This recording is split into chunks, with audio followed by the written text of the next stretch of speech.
Welcome back to the range. Today I am test firing a Sterling Arsenal SAR-XV Mk5. This is our flagship model on the AR-15 platform. Let's run the got a Flow 6 Mk. Gonna put that on there. Gonna leave the gas tuning at off.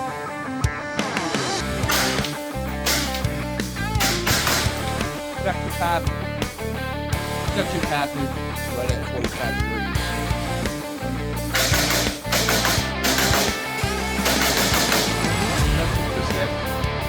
Enough gas coming out of the ejection point. Lost